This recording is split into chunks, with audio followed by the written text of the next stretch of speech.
Okay. So, but despite spending that much time around him, you never got into drugs or never gave it a shot? Never.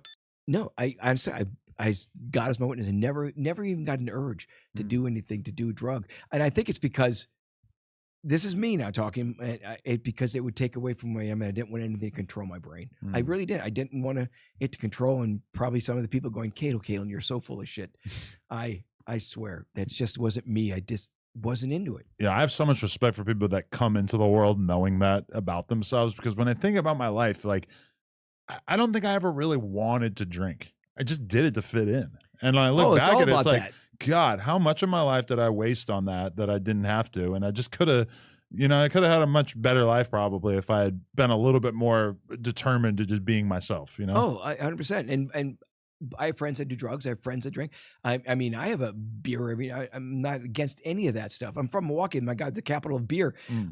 Me personally, I don't. Plus, I'm a migraine sufferer, so I'm sure that helps out. Really? I can't have certain things, and I get an intense migraine that would, even if I have that one beer or wine, you can feel a migraine coming. You're like, okay, no more. Right. So that kind of saves me too, I think. Wow. Okay, that makes sense. Yeah, because to be honest, like drinking and me, I never got fully into it because it just fucks my stomach up so bad that I felt like every time I get drunk, I would just be hitting the toilet 10 times over the course of the next morning. And it's like, that's why I would like drink, but then I would not drink for a week and then binge drink again. But when I look at the people in my life who are just drinking all the time, I'm like, I don't think my body ever would have like allowed me to do that. It would have just been too painful. That kind of kept it at bay. I had a doctor friend, different doctor, another doctor friend. He said, you can drink all you want as long in the 24-hour period you go and you sweat it out by working out or something. He said, all that will leave your liver, your kidneys, and your skin. It'll dissipate. He's smarter than me, so I don't know if it's true or not, but he swears by it. Yeah, so, I mean, probably a lot better than the alternative. But when you're hungover and all, I don't know how many people have that 24-hour period that actually can have that stamina to go, yeah, I drank, I'm going to go work out now. Yeah, no, definitely like being able to just sweat it off. Especially, people would like talk about that, but then like as you get older, I feel like the effectiveness of that is a little bit less intense. Like the last time that I ever got fucked up, New Year's 2019, bunch of Coke, bunch of Molly, bunch of alcohol, had the craziest orgy of my whole life. I saw it on YouTube. It's great. Yeah, no, it is on Pornhub if you want to check it out. Yeah. Just joking. And what happened? I had like a 2-day hangover and I was like, okay, 2 days. This is I'm done. Yeah. And you just like crashed out. That's it. You couldn't move. I just like was in bed in the hotel for like 2 days. And like by the end of the second day, I'm kind of starting to feel okay. And I'm just kind of looking at my girl, just like, we can't keep doing this, right? This is ridiculous. And then year and a half later, we had a kid. Oh. Like somehow turning off that party part of my life opened the door for me saying, like what are we actually doing here? Let's have a kid. Yeah. And how old's your kid? 5, almost 5. That's great. Yeah. Good man. Yeah. Hey, I want to ask you about your daughter. Do you remember having to have the conversation with her about why you were famous? Oh yeah. Yeah. My daughter's 40 now.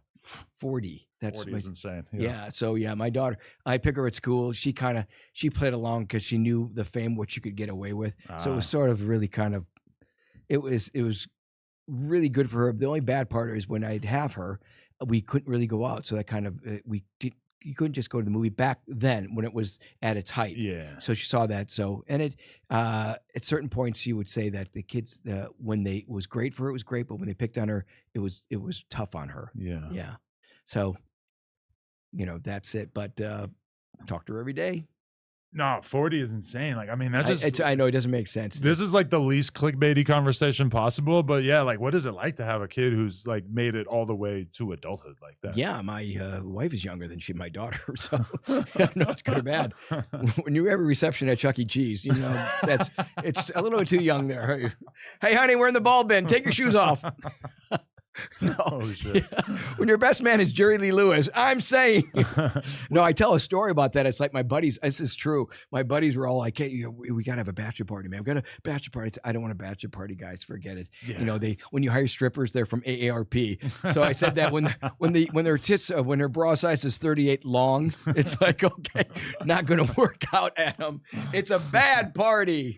Holy shit! No, you've done stand up or no? Yeah, I've hosted. Okay. So I've hosted comedy clubs and all that. So yeah, I've got, I've done stand-up. Yeah, I have done stand-up. I've done a lot of hosting. Mm. Like I said, I did the Wizard World in front of thousands of people. Yeah. So, but yeah, I write a lot, and I'll probably end up.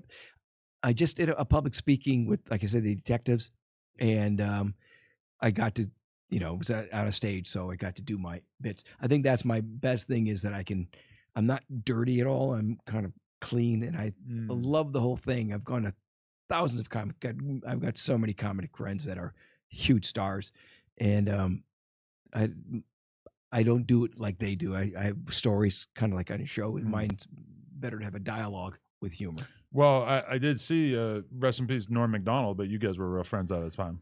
Norm, I taught him basketball. He's your height, and I told him, I play in this league, you should play. So like we said, with golf, we did so many Vegas trips together, and we were all inseparable at one point and hanging out. And he was awful. He was so uncoordinated. A month later, took him to the court, showed him and all that. He got so much better. He had his manager and his dear friend Lori Joe from Saturday Night Live. Lojo would tape all of the games, and on Wednesdays we'd tape the basketball game, go and she'd cook dinner and have a meal at like 11 o'clock. So we played from 8 to 10:30 or so. Wow. And it was like a great memory. Then I did 2 episodes of the Norm show, and I saw that. Yeah. And what year was it that you guys had your falling out? And did we didn't have a falling out. Oh, you didn't? No, everybody said we had a falling out. I think it says on Wikipedia. Yeah. Yeah, we just kind of did. I hung out with Artie Lang and me and Norm. And then back then, Jim Downey would be at his house, and Jim is the guy that's on Fallon's show now, the kind of the Ed McMahon who introduces things. Yeah. I just remember all these great things. So there was no fight. I think if anything, Norm, he gambled, and I was with him certain times in Vegas. Where hardest part about being kind of famous and all that is that when you gamble and you lose and you're out in a public place, and for me and for Norm or whatever, more Norm because he was high stakes, is what's Norm and all that, and you just lost $100,000.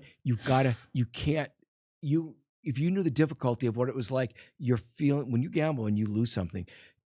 I mean, I'm really ugly. Yeah. And he's got to gamble. I am so fucking ugly I can't be around people, but when someone does that, it's like, let's have a picture. You got to turn it off and like, oh yeah.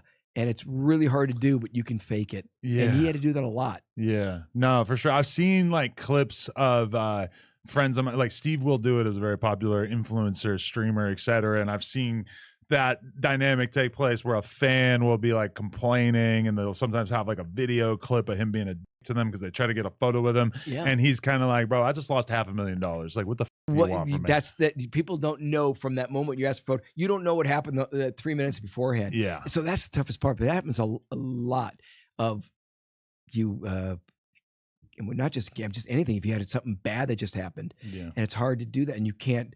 It's hard to explain to a fan or whatever. It's like, hey, but he said I lost $500,000. But I saw lots of things that happen.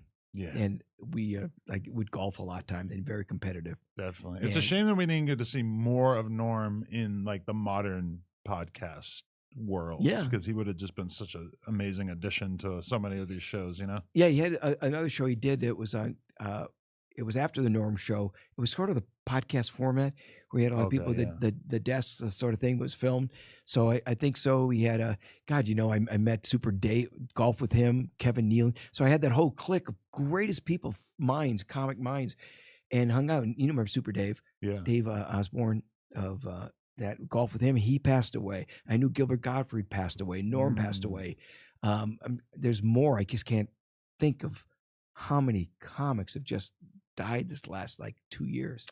Yeah, it's sad, man. And I see the way that for my parents, it gets to be an increasingly lonely feeling, just having so many, like you get to the point where like 90% of the people you've been close with throughout your life are gone. Yeah. I mean, God, that's just a punishing the feeling. Parents, I lost my parents. I know it's like, oh wow. But everybody's got to deal with it. I don't know if you lost anybody, but you lost a friend just recently. Yeah. You got to deal. Grief is a growing experience. Yeah. So, and I've been around lots of grief, not just with the OJ case, but just family stuff that's happened. But we won't get into that. And you grow with grief. Yeah, no, definitely. Yo, I appreciate you coming through, man. It was great getting to have a conversation. Was it a good time? Yeah, appreciate it, Great, man. everybody there. I had so much fun. I mean, your whole staff and crew. Hell yeah. So, and I'm going to show you this. That's 2 minutes after we for sure. I would love to check it out. Yeah, yeah, just real quick, and then I got to head out to a radio gig. Man, nice. I honestly, I'm so glad I met it because I didn't know what to expect, and that was great. Great thing. It was very great release, man. You were great. No, really good interview. Yeah, thank you. And you, I mean, I never would have expected that you would have came in with quite the energy level. Yeah. You love it? Thanks, everybody. Amazing. Best time. Kato Kaelin, great American, no jumper, coolest podcast. Like, comment, and subscribe. And tell them 1 Degree of Scandalous. Also go to my podcast. Is 1 Degree of Scandalous, Tom Zenner channel, Zener, Kato Kaelin. 1 Degree of Scandalous, YouTube and all that. And you guys will love it. It's a great show. You know, it just occurred to me, if you want to be popular with women, you should start a true crime podcast, right? That's it, baby.